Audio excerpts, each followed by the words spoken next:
Hope you're off to a great Tuesday here at 6 o'clock this morning as we give you a live look over downtown Indianapolis. Still dark. Got to get used to those new hours, not seeing the sun as much in the morning as we're heading in and out of work. 6 o'clock again here. We'd like to welcome in Jalea. Welcome you back. We missed you while you were gone. And Lindsay is in for Chuck this morning. Not only a little bit of rain, but also those cooler temperatures. Yeah, it feels like we haven't seen the sun, not just because of like the time changing, but just because the sun just doesn't want to join us this morning. I know. Yeah, the past couple days been a little cloudy, and today we'll eventually see a little sun toward the latter part of our day, but we could use some rain, and we've seen some of that overnight. And while it's mostly wrapping up at this point, northwestern Indiana going to see a decent amount because it's coming off of Lake Michigan. A little bit of a weird setup. Typically we would think lake effect snow, but we've got some lake effect rain because some of that cooler air that is blowing over a warmer lake this morning. That's actually going to be the trend through the day and then through the overnight tonight, which will play a role in our overnight low temperatures later today. Check out the shower activity. It is starting to dwindle. We will keep at least a few clouds going today, and that stray shower chance setting up mainly south of the I-70 corridor this afternoon. Otherwise, not much else going on from a rain standpoint. 45 your current temperature here in Indy, 43 in Muncie, and it's 44 in Shelbyville. Here's your forecast for today. Again, I'm going to keep an occasional shower around, especially through the early afternoon as temperatures slowly recover out of the 40s and into the 50s, around 54 by the 4 o'clock hour today, and that will be the high here in Indy. 52 in Richmond, 53 in Muncie. A freeze warning set to go into effect overnight tonight. We'll talk more about that coming up in the full forecast. Want to get you out to the traffic center now. We are monitoring again. We just talked about it, this stretch of I-65 coming into the near north side. Going to be closing down after 9 o'clock this evening. This is that on and off ramp system at 21st Street. This is basically where we're going to see those ramps blocked as well. So this will impact the on ramps to 65 southbound all the way from 38th Street through the north split. That does include Dr. MLK, that ramp, 29th and 30th Streets, as well as 21st Street. Now, all traffic will be diverted off at West Street if you stay on 65 southbound, but the recommended alternate route would be to utilize the northwest side of town. We're talking 465 southbound, or you can use 865 eastbound to 465 eastbound as the alternate route. This will be ongoing starting tonight after 9 p.m. through October 31st. Thank you, Lindsay. Well, in just 3 hours, Richard Allen, the man accused of killing Abby Williams and Libby German in Delphi, will be back in the courtroom. Today is day 2 of the trial, and the final 2 jury members are expected to be chosen. Let's get to Matthew Fultz in studio now, following with more on the 14 jurors that are already selected. Good morning. Yeah, good morning to you both. We know 8 of them are women and 6 of them are men. In total, 16 jury members are needed, and we know they will all be from Allen County. Now, on Monday, 13 News saw more than 100 county residents be brought into the Allen County Courthouse to be chosen among the 12 jurors and 4 alternates for this trial. We're told that of these 14 jurors, they all have different jobs, ranging from a nurse, school counselor, transportation director, stay-at-home mom, and professor, just to name a few. Yesterday was the first time we actually saw Richard Allen dressed in anything other than a prison outfit. This is the latest mugshot that was sent out yesterday morning. However, in court, we're told he was wearing a button-down shirt and khaki pants. Allen even helped his defense team pick out which jury members he would like to see in the trial. As for the family for the 2 girls, our crews say they only saw the grandparents of Abby Williams in the courtroom.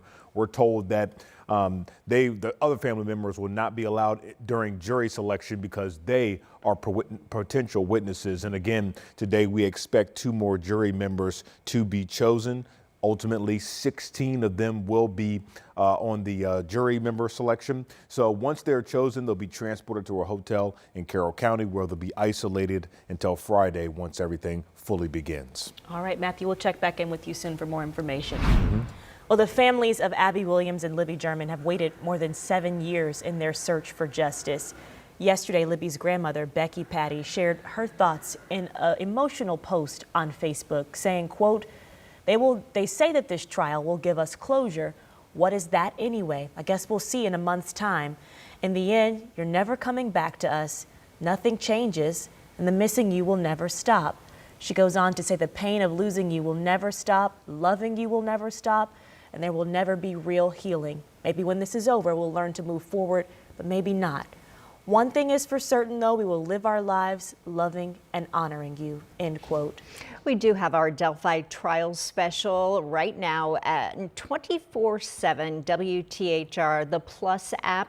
That is where you can get up to speed with the major moments and developments that have happened over the years since 2017.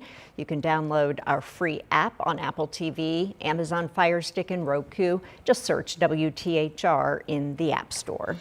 Well, it's 6:05 this morning. Investigators with IMPD tell 13 News they're relying on multiple tools to crack down on violent crime, especially in the downtown Indy area. Yeah, this comes after a deadly shooting early Saturday morning and then a death investigation in the area on Sunday morning. Both happened just a mile apart in the downtown district. So in one of the cases, police say a gun battle actually broke out between people in two different cars, ending with one man dead and a woman injured. IMPD also says the crime in the downtown district is down despite this weekend's violence, but they're using more cameras along with bike and foot patrols. They're also partnering with other agencies in the hopes of preventing violence before it begins. We worked very hard at ensuring that we remove that small amount of criminal activity, those individuals responsible for that criminal activity, from our community. Well, IMPD says that the curfew they announced over the summer has also helped prevent violence in this downtown district. IMPD says, again, that curfew they enforce, you can read more about that at WTHR.com. But the department says it is still important for community members to still speak up and say something if they see something. This morning, Metro Police are investigating several other deaths. Officers found someone shot and killed inside a car near East 30th Street and North Franklin Road. That's on Indy's east side. Police say they found the man's body around 12:30 yesterday morning in the driver's seat of a car still in the middle of the road. Metro Police are also investigating a deadly shooting that happened on the west side of Indianapolis. Officer first responded to a complaint of a loud party near West 34th and Moeller Road. When they arrived, they say they learned about a shooting and then found a man who had been shot and killed outside of a garage in that area. Well, this morning we're getting new details about a high school student that was gunned down at a festival in southern Indiana. Someone killed 18-year-old Bryce Gerlach at the Harvest Homecoming Festival on Saturday in New Albany. Bryce was a student athlete at Corydon Central High School. The town of Corydon placed several memorials around the football field and in the parking lot in honor of Bryce. Right now, investigators believe he was an innocent bystander when a shooting happened at the festival. Immediately after the shots were fired, officers of the New Albany Police Department began life-saving measures for those injured on scene. Two others were also injured in that gunfire. One has already been released from the hospital. New Albany police say they right now have no motive to release to the public for the shooting, nor have they made any arrests. Well, this morning, an embattled former Clark County sheriff will start a 12-year prison sentence. Jamie Knoll pleaded guilty to several charges, including theft, money laundering, and tax evasion. Knoll will also have to pay millions of dollars in restitution to the Utica Township Fire Department, the Clark County Sheriff's Department, and the Indiana State Police. Well, Knoll's wife, who recently filed for divorce, and his oldest daughter are also facing charges in this case. They've been working toward a plea agreement. Also this morning, we've learned from investigators that a man found dead in a fire in Indianapolis did not die from the flames. The Marion County coroner determined the 67-year-old man died from an acute medical emergency. The fire inside the Southside Indianapolis apartment complex happened just before 1 o'clock Sunday afternoon. Fire investigators say smoking materials are what ignited something combustible, which then started the fire. All right, here's that heads up for drivers later tonight. A pretty busy stretch of I-65 is shutting down near downtown Indianapolis. So here's what it looks like right now. This is that area, West 21st Street. where you can see one of those signs trying to remind drivers of this closure. But crews will be closing all southbound lanes between 11th and Alabama. That's that sign, so you've been warned. So that means you will have to get off at West Street once you hit downtown. Also, 5 on-ramps to I-65 in the North Split are also closing. They'll be closed for 16 days as crews are fixing the bridge and making some pavement repairs. This closure will last through Halloween, so a little while to change your route. We have posted those detours that you will need to take. You can find that information at WTHR.com/SeenOn13.